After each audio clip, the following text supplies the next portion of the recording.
নিজের যে পরনের কাপড়টা, ওই কাপড়টা সন্তানকে বিছিয়ে দিয়ে সন্তানকে বড় করেছে। আমার আল্লাহ এই কথাটা বলেছেন, ওয়াকফিদ লাহুমা জানাহাজ যুল্লি মিনার রাহমা।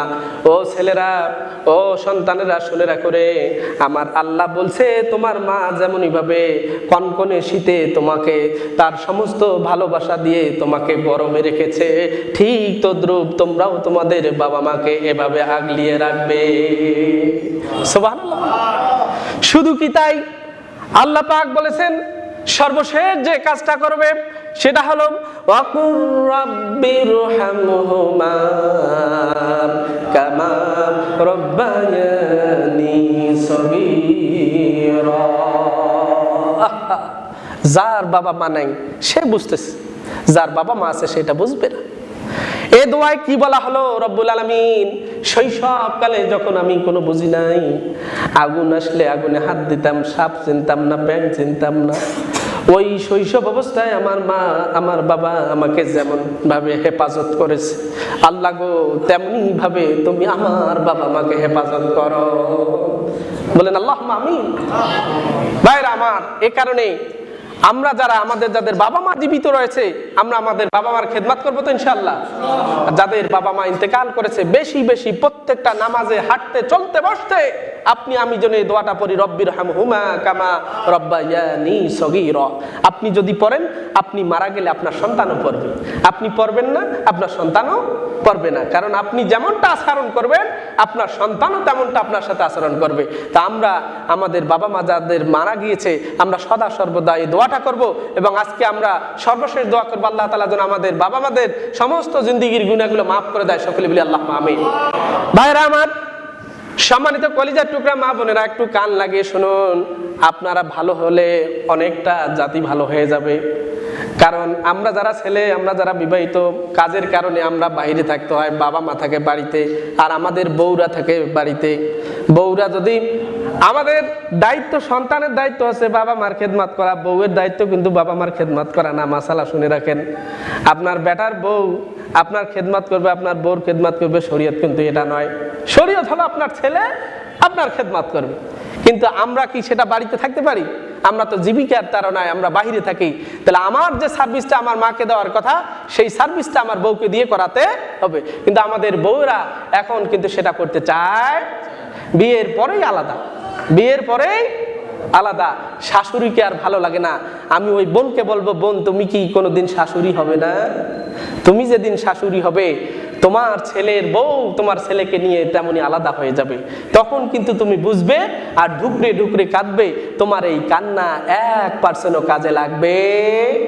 এ কারণে কলিজার টুকরা মায়েরা, কলিজার টুকরা বোনেরা, তোমরা যারা শ্বশুর বাড়িতে আসো, তোমার হাজবেন্ড তোমার শ্বশুর শাশুড়ির খেদমত করতে না পারলেও তুমি বউ যেন তোমার শ্বশুর শাশুড়ির খেদমত করে তোমার স্বামীর যে হকটা ছিল সেটা যেন অন্ততপক্ষে আদায় করতে পারো।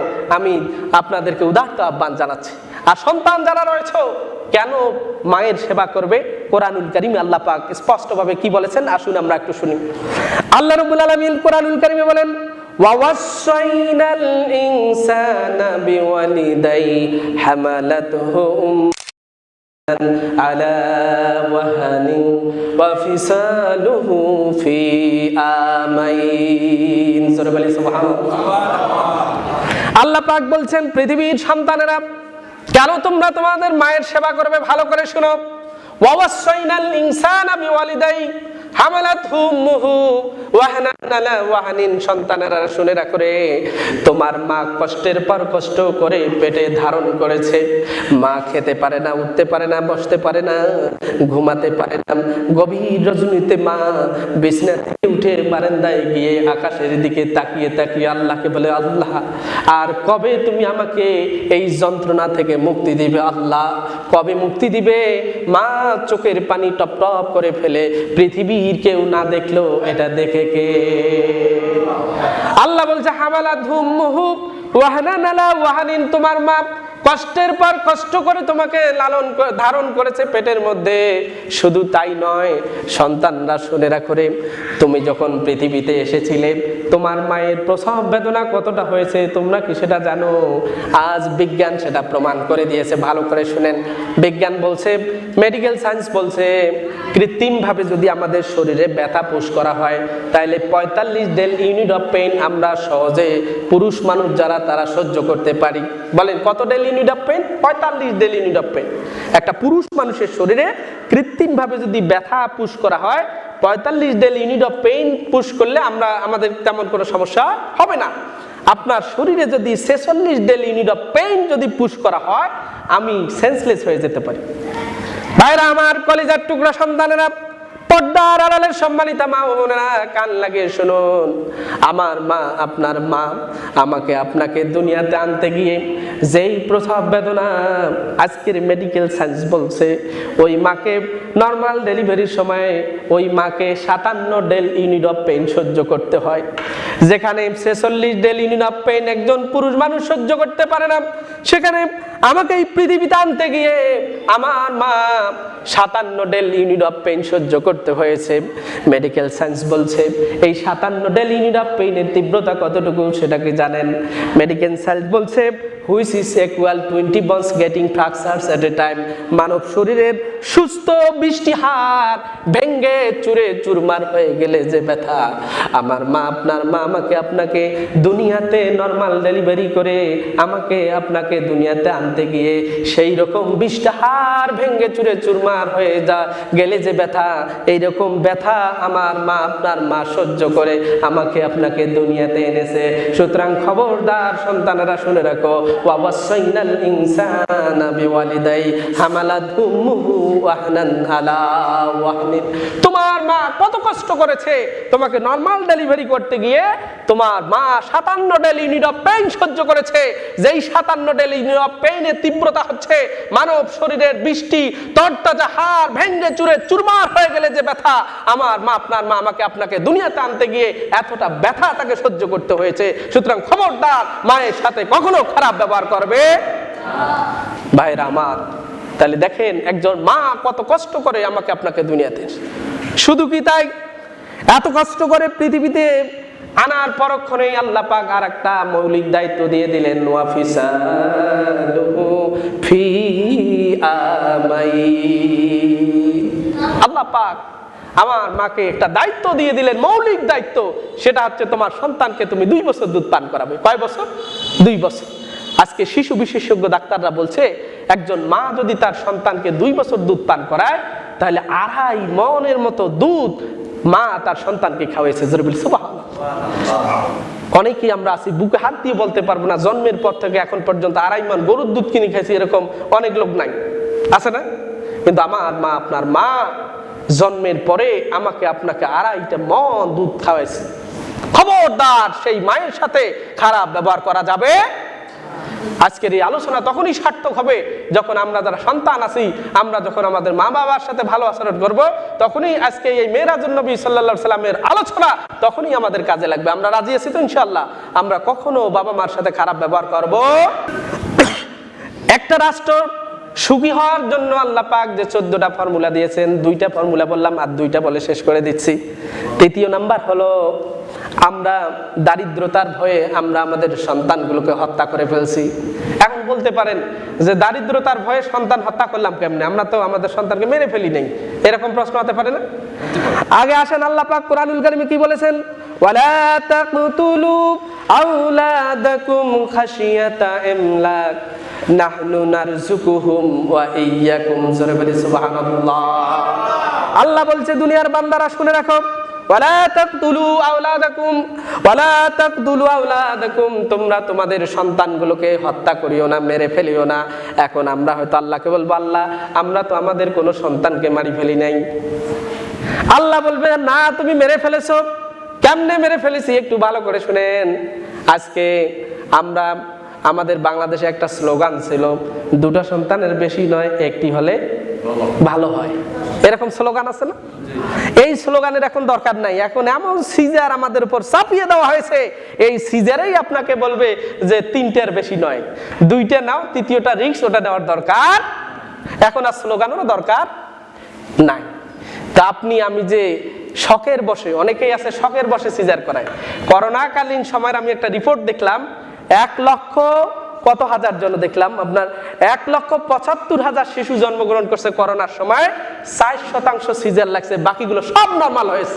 সুবহানাল্লাহ বলবেন না? তো ওই সময় সিজার কইছিল। তাহলে বোঝা গেল এই সিজারটা হলো আমাদের একটা কি স্বভাব হয়ে গেছে। এটাকে আমরা কি মনে করি, মানে আভিজাত্য মনে করতেছি, এটাকে আমরা ফ্যাশন মনে করতেছি। তা আপনি ফ্যাশন মনে করে আপনি সিজার করে বাচ্চা নিলেন, 1টা 2টা সর্বোচ্চ 3টা, এর পরের গুলো আপনি বন্ধ করে নিলেন। আল্লাহ ফাটাবে বাটাম ধরে ফাটাবে। কারণ আল্লাহ রাসূল বলেছেন ওই মেয়েকে বিয়ে করো যেই মেয়ের মা বেশি সন্তান দিয়েছে। সুবহানাল্লাহ বলবেন না? একটা রাষ্ট্র গঠন করতে গেলে রাষ্ট্রের উপাদান 4টা, গুরুত্বপূর্ণ রাষ্ট্রের উপাদান হলো 4টা, তার মধ্যে একটা আছে জনসমষ্টি। সুবহানাল্লাহ বলবেন না? এই যে আল্লাহ পাক সুখী সমৃদ্ধশালী রাষ্ট্র গঠন করতে গেলে জনগণ লাগবে। আজকে সারা পৃথিবীর জনসংখ্যা বৃদ্ধির হার মাইনাস। আজকে পত্রিকায় দেখেছি, দেশটার নাম ভুলে গেলাম, অফার দিয়েছে কোন দম্পতি যদি 1 বছরে একটা সন্তান দিতে পারে, 1 বছরে ভিআইপি হোটেলে খাওয়া দাওয়া বিনোদন সব ফ্রি, এরপরও সন্তান প্রোডাকশন হচ্ছে না, সন্তান তারা বাচ্চা নিচ্ছে না। সারা পৃথিবীতে জনসংখ্যা বৃদ্ধির হার মাইনাস হয়ে গিয়েছে। একটা বই পড়েছি, এক দেশ এক মহাদেশ, অস্ট্রেলিয়া মহাদেশ নিয়ে, প্রতি কিলোমিটারে বাস করে 2 থেকে 3 জন। বলেন কয়েকজন? 2 থেকে 3 জন। চীন এই পৃথিবীর একটি বিশাল রাষ্ট্র, ওরা 1 সন্তান নীতি ছিল, 2016 সালে ওরা নীতি চেঞ্জ করেছে, এখন বলেছে 3 সন্তান লাগাও। কিছুদিন পর অপাত দিবে, কোনো নিষেধাজ্ঞা নাই, যা পারো সন্তান নাও। কারণ কি?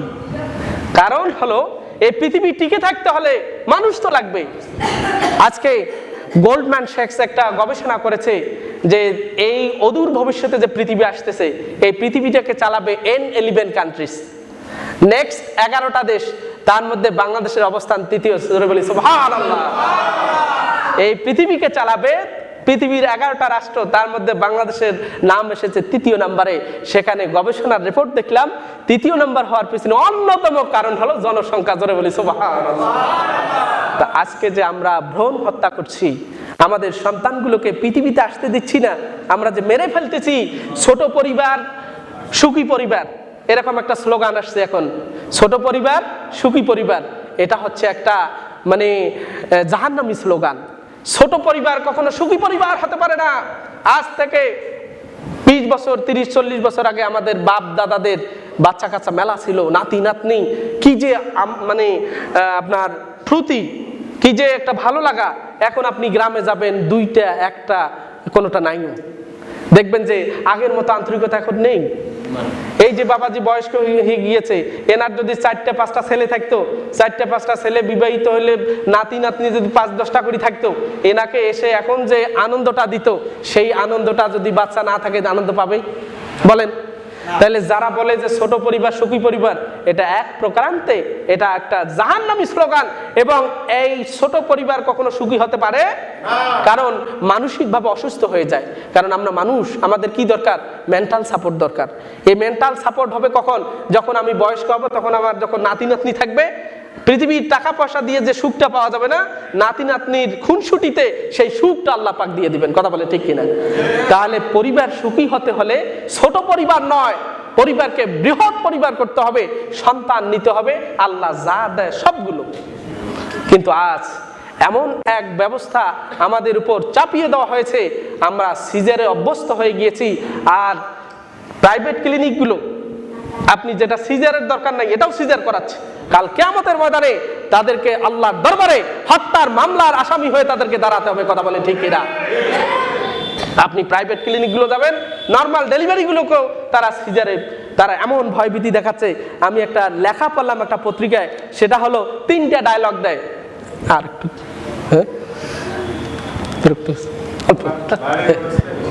হ্যাঁ, 3টি ডায়লগ, মানে কয়টি ডায়লগ?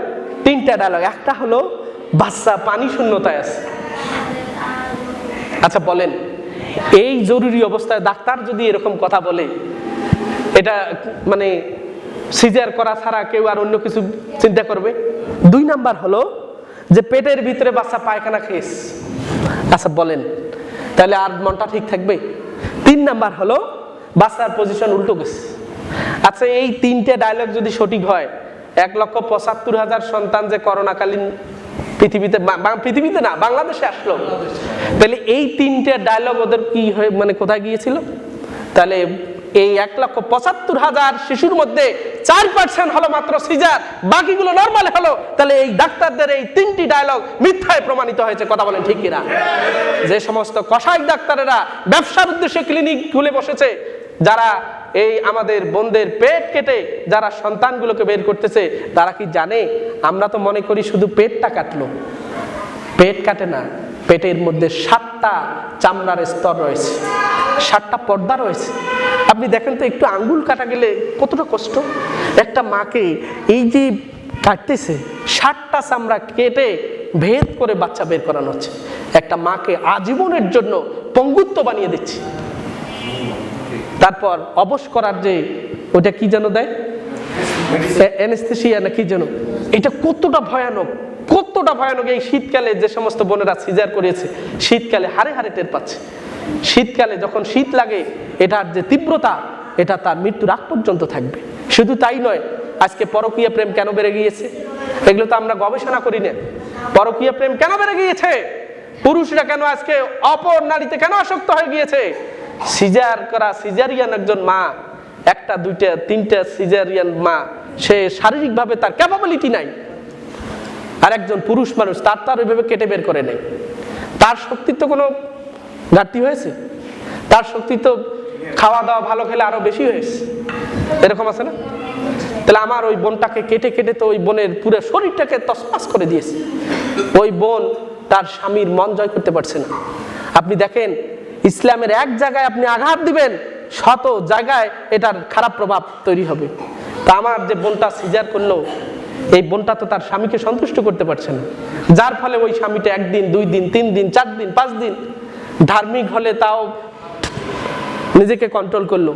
আর ধার্মিকতা এখন তো দেখেছেন। তাহলে এই যে পর নারীতে একবার যে আসক্ত হয়ে গিয়েছে, একবার আসক্ত হওয়ার কারণে তার পুরো জীবনটাই শেষ। আর হাদিসে এসেছে, যারা পরকীয়া করে, পর নারীর সাথে ইয়া করে, তাদের বরকত আল্লাহ পাক পুরোটাই উঠে নেয়। তো বরকত যদি উঠে নেয়, তাহলে একটা সুখী রাষ্ট্র হবে বলেন? দেখেন কতটা মানে সূক্ষ্ম বিষয়, অনেকগুলো গবেষণার বিষয়। কিন্তু আমার খুব খারাপ লাগছে, বড় ভাই বসে রেখে আমি কথা বলেছি, এটা খুব খারাপ লাগছে। আমি শেষ করে দেবো, আর একটু কথা বলে শেষ করে দিচ্ছি।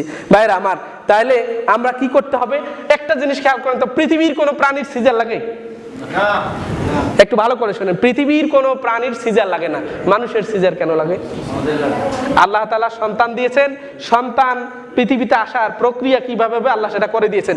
আমার মা বোনেরা একটু ভালো করে শুনেন। মা বোনদের একটু দোষ বলি, যদিও আমার গালিগালাজ করে করুক, সত্যটা বলতে হবে। আজকে আমাদের মা বোনেরা ব্রয়লার মুরগি হয়ে গেছে। তো সুতরাং মা বোনদেরকে বলবো, আপনারা আপনাদের শাশুড়িদেরকে হেল্প করবেন। প্রত্যেকটা কাজ, গৃহস্থালীর প্রত্যেকটা কাজ আপনি দায়িত্ব মনে করে করবেন।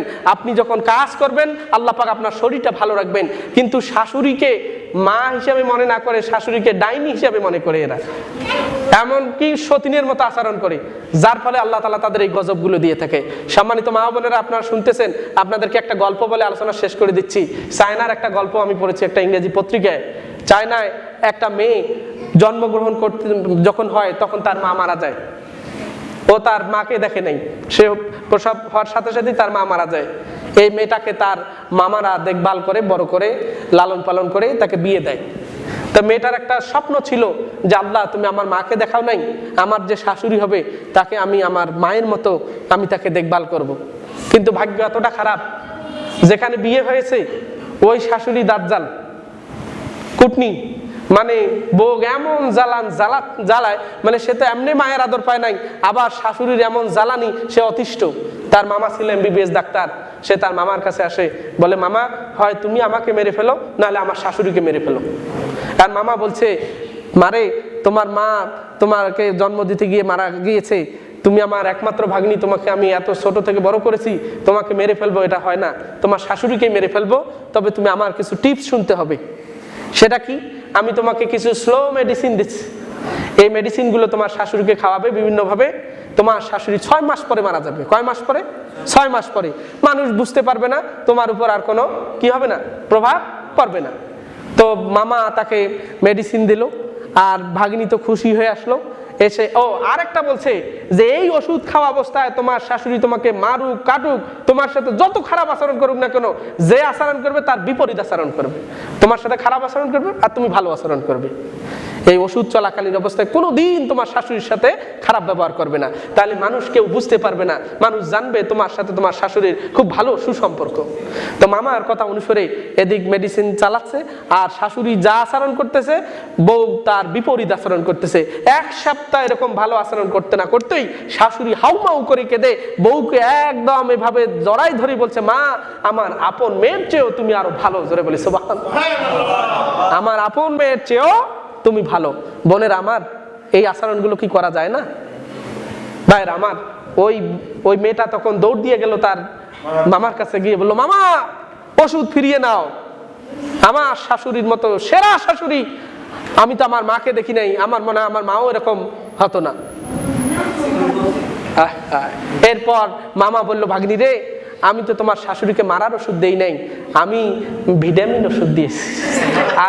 তোমার শাশুড়ির দেখো শরীরটা ভালো হয়েছে, কিন্তু আমি তোমার রোগের ওষুধ দিয়েছি, সেটা হলো তোমার শাশুড়ি খারাপ ব্যবহার করে আর তুমিও খারাপ ব্যবহার করো। তোমার শাশুড়ি কয় 1, তুমি কও 2, 3, 4, আমি তোমার এটা ওষুধ দিয়েছি।